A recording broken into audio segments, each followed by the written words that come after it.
तर आपल्या आणखीन एका नवीन ब्लॉगमध्ये सगळ्यांचं मनापासून स्वागत. नेहमीप्रमाणे नमस्कार. आणि दुपारचा टाईम आहे त्याच्यामुळे सगळ्यांना गुड आफ्टरनून. आज ब्लॉग पण लेट सुरू केला मी. सकाळपासून काय शूटच नाही करता आलं. इतका गोंधळ, इतका पसारा, इतका राडाना, नको नको झालं होतं पार. इतकी त्याच्यात भयानक गरमी. तर सकाळी आरू आणि टिलू दोन्ही आले, ननंदबाईंची मुलं. त्याच्यात पाणी नाही, लाईट नाही, एसीचं त्या दिवशी आपण गॅस भरला होता तर व्यवस्थित चालत होता, पण सर्व्हिसिंग बाकी होती करायला. मग ते काका आज भाऊ ते सर्व्हिसिंग करायला आले होते. म्हटलं आधी ते सगळं करून घ्यावं, म्हणजे उष्णता खूप आहे ना, जरासं थंडावा तरी निर्माण होईल जर एसीचं सर्व्हिसिंग वगैरे झाली तर. त्या दिवशी गॅस भरला होता पण त्याला 80% फरक पडला होता बरं का. छान थंड होत होती रूम, पण सर्व्हिसिंग करणं गरजेचंच आहे ना. तर हा नाही म्हणता तरी 5 वर्षांचा एसी झालाय. लग्न झालं तेव्हा घेतलेला, तेव्हा म्हणजे 5-6 वर्षांचा एसी झालाय. गेल्या वर्षी सर्व्हिसिंग केली होती त्याला, त्याच्यावर परत काय सर्व्हिसिंगच नाही केलेली. आणि तृषाला आत्ता आंघोळ घातली मी, कारण सकाळपासून पाणी पण नव्हतं. मग थोडं पाणी आल्यावरती मग साठून ठेवलं पाणी, मग तिला त्याच्यात आंघोळ घालून घेतली. म्हटलं झोपून घ्यावं, कारण परत संध्याकाळी क्लासला न्यायचं. आज वर्कशॉप आहे त्यांचं क्लासमध्ये, मग तिथे जायला मग ते आळसलेलं वगैरे ते नको म्हटलं. त्याच्यामुळे म्हटलं थोडंसं तिला झोपून घ्यावं. मग बाकीचं म्हणते झोपली की मग फ्रेश राहते ना क्लासला जायच्या वगैरे टायमिंगला. त्याच्यामुळे तिला झोपवत होते मी आणि ते यांचं काम चाललं होतं. इतका राडा, सगळे कपडे पण राहिलेत. भांडे तर एवढे डेंजर भांडे आहेत ना, पूर्ण बेसिंग गच्च भरलेले. आणि त्याच्यात आज पप्पा पण जेवायला येणार होते, ऋषिकेश पण जेवायला येणार होता. कारण काल मी रात्री तुम्ही ब्लॉग बघितला असेल, ऋषिकेशला म्हटलं होतं ये घरी, कारण नानी जाणार होती पुण्याला. नानी चिनू सकाळीच पहाटे 5 वाजता, कारण चिनूचा CETचा पेपर होता पुण्याला कोणत्या तरी कॉलेजला. त्याच्यामुळे मामा घेऊन जाणार होता त्या दोघींना.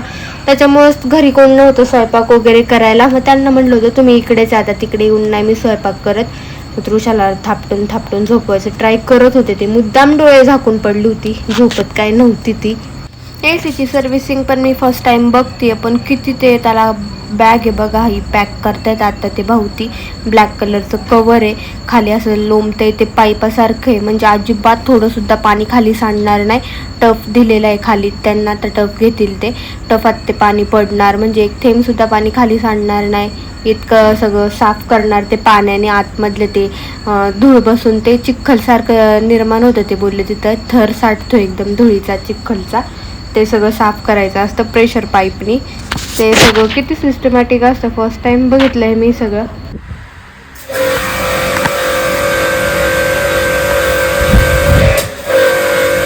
घाण पाणी जातं बाहेर, पाणी आपल्याला तेवढंच आहे, पाणी नाही का एवढं पुरेल, काजून लागलं पाणी त्याच्या घरून आणायला लागेल.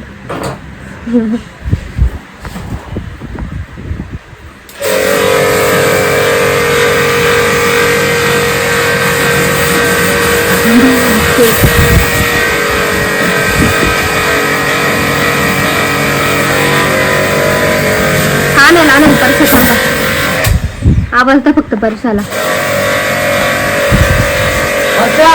नीरजला ना परसा.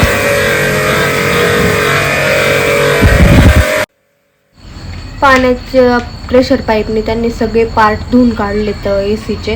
म्हणजे गाडी आपण वॉशिंग सेंटरला कशी वॉश करतो त्याच टाईपमध्ये सगळंच बरं का. बाहेरचे सगळे पार्ट धुतले, आतमधले नेट वगैरे ते पण, आणि वरती चढून आता धुतील. पाणीच नाही, बाटली पाणी होतं.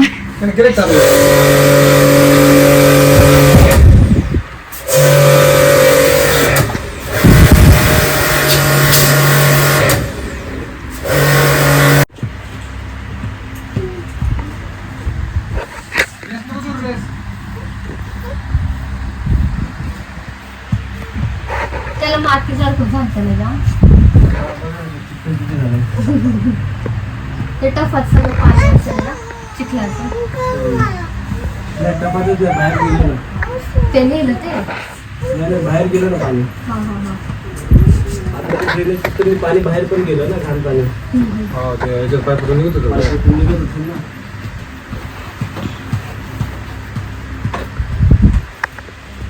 मारलं तर पाणी.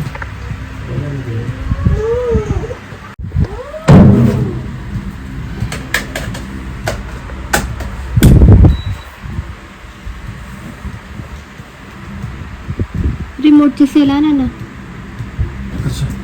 रिमोटच पुढे वाटतं बघ रे.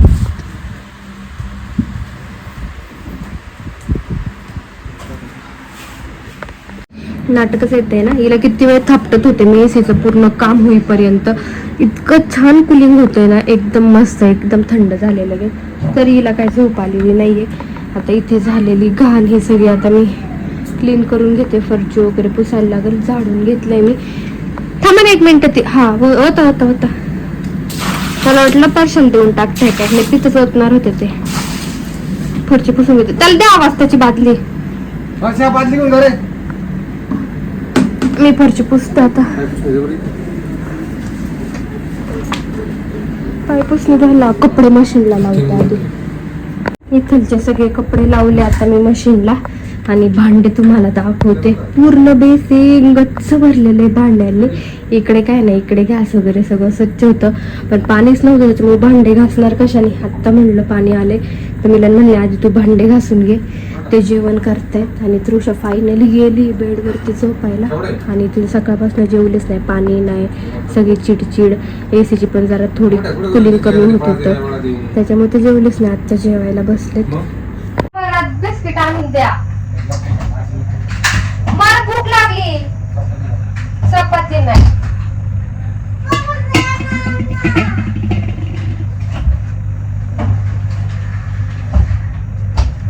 तर आता छान चहा ठेवते. दूध तापवते. तृषाला दूध चपाती खायला चालते. म्हणजे क्लासला जायचा टाइम होतो तोपर्यंत मला पण आवरायला लागेल असं.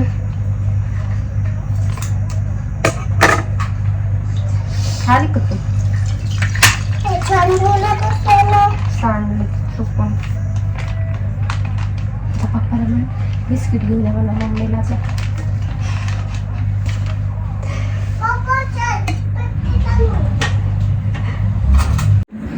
माझं दूध चपाती ते माझं चहा बिस्किट खाऊन झालं. तृषाला घेतलेली दूध चपाती इथे.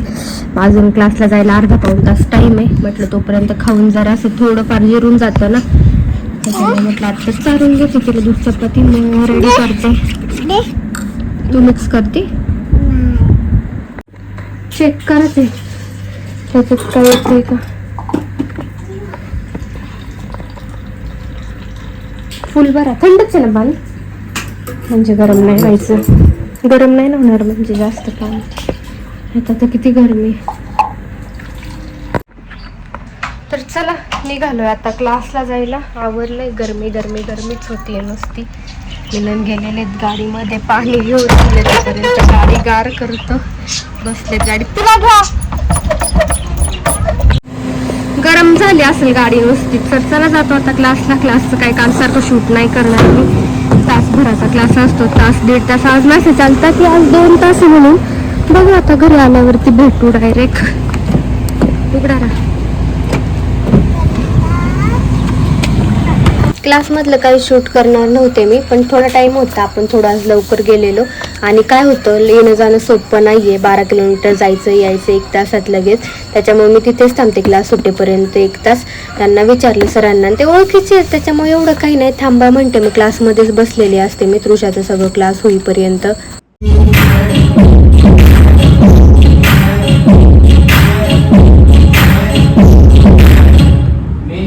बेस और स्नेयर कॉपिंग बेस. ठीक है. बेस आपका पक्का रहना चाहिए और स्नेयर भी पक्का रहना चाहिए. जैसे कि अभी बूम एंड खा. बूम बोले बेस, खा बोले स्नेयर. क्या बूम मीन्स खा मीन्स स्नेयर. मोठ्या मुलांचं आज वर्कशॉप होतं क्लासमध्ये. छोट्या मुलांचं आपलं त्यांचं चालू होतं बघून करणं वगैरे. तृषाचं दाखवलं मी थोडं तुम्हाला. गावामध्ये काहीतरी पालखी निघालेली.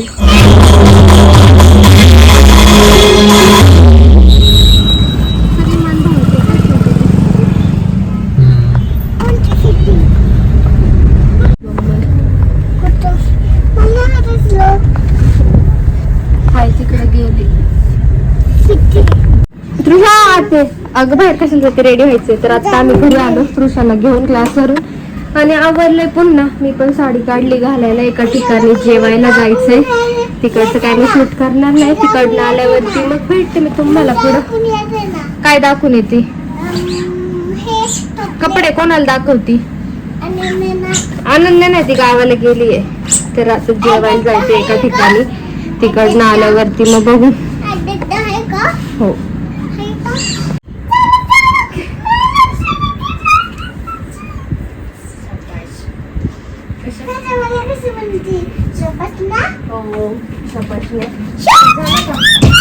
रेडी का? रेडी झाली का? यस ना, चला मग. पाणी बॉटल नको कुठे जायचे? त्यात पाणी भरायला लागल. मग सगळं ना मला नुसतं आवरायला ठेवायचं असतं बरं.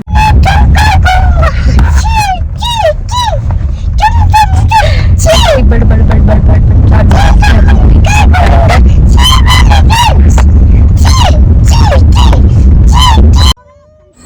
चाललो होतो आम्ही जेवायला, पण बाहेरचं वातावरण इतकं पावसाचं वातावरण झालंय ना, सगळे आभाळ आभाळ आले. व्हिडिओत व्यवस्थित दिसते की नाही काय माहिती. यांचे एक फ्रेंड टिलू, आरू, मी आणि मिलन, तृषा असं आम्ही सगळेजण चाललो होतो. रोडले खूप भारी वाटत होतं. खूप मस्त वातावरण होतं. हे त्यांचं घर ज्यांच्याकडे आम्ही आता जेवायला आलो होतो, आंबेगावमध्ये. आपल्या घरापासून थोडंसं पुढे, म्हणजे गावापासून थोडंसं पुढे आहे. तिथे जेवण वगैरे झालं. मटण, चिकन, नॉनव्हेज होतं. पोटभर खाल्लंय मस्तपैकी. आणि त्याच्यात वातावरण तर एकदमच मस्त आहे. जेवण वगैरे करून आता पुन्हा निघालोय घरी जायला. यात्रा होती खरं तर त्यांच्या गावची काल आणि आज. आणि दरवर्षी ते जेवायला बोलवतात बरं का. आवर्जून फोन करतात आणि जोपर्यंत पोहोचत नाही तोपर्यंत त्यांचे फोन चालूच असतात. कधी येणार, कधी येणार, कधी येणार. मला मागून जायचं. मागून नाही. आत्ताच घरी आलो आम्ही. लाईट गेली आणि जेवण वगैरे झालं. नॉनव्हेज होतं, मटन, चिकन. जेवण केलं आणि इतकं वारं सुटलंय, भयानक वारे. पावसाचं वातावरण आहे. विजा कडकतायत. घरी येऊन बघितलं तर सगळं ओट्यावरती झोका वगैरे वरती टांगलेला खाली पडला होता. ती छोटी सायकल आहे ती पडली होती. सगळे कपडे जे होते बाहेर पुसायचे वगैरे ते उडून गेले होते. इतकं भयानक वादळ सुटलं होतं ना. आता सगळे सांगतायत आल्यावरती. म्हटलं खूप डेंजर वारं सुटलं होतं.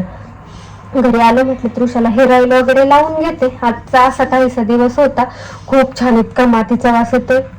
कुठेतरी ना पाऊस पडला असणार आहे नक्कीच, 100%. त्याच्यामुळे वास येतोय असा छान मातीचा. 100%. आणि आपल्याला होतोय की काय पाऊस आता काय माहिती. रात्रीचा आभाळ तर खूप आहे. विजा पण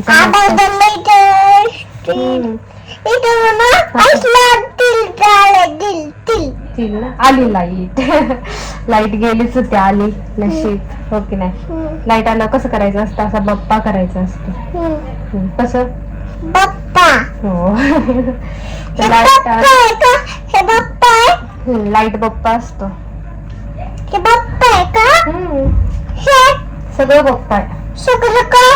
मग सगळं बप्पा असतं. आणि ही पण जेवली, तिथे हिने पण खाल्लंय छान. आता झोपताना तिला दूध पाजेल. आता खेळेल थोडा वेळ बाहेर. तर चला, आता असा काहीसा ब्लॉग होता. आमच्यासोबत टिलू, आरू ते पण होते. दोघं यांचे एक फ्रेंड होते. तर आता मिलांनी आम्हाला इथे घरी सोडलं आणि ते आता त्यांना सोडायला गावात गेलेले. येतीलच आता त्यांना सगळ्यांना सोडून ज्याच्या त्याच्या घरी. तर आता असा काहीसा ब्लॉग होता. असा छानसा दिवस गेला आजचा, जे रोज होतं शेअर करते. तर चला, आजचा ब्लॉग इथे सेंड करते.